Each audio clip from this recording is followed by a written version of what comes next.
伫个南投埔里的巴仔族人举办着传统的活动过新年，为了要感谢200年前小族牵线介绍因到埔里定根生团，所以因拢会邀请小族的族亲做伙来过年。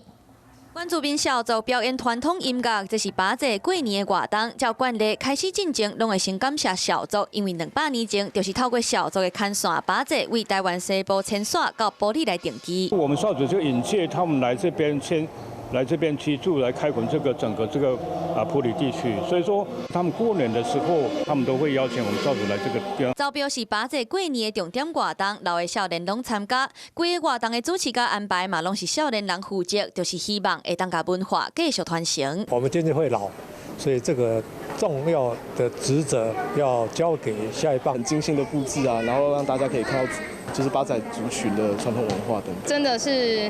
问了很多的长辈，然后看他们到底要怎么去做这些流程。某位苗栗甲台中来的巴仔族人参与表演，虽然因拢住伫台湾各地，不过当年拢会透过文化活动互相交流、联络感情，做伙延续巴仔族群的文化。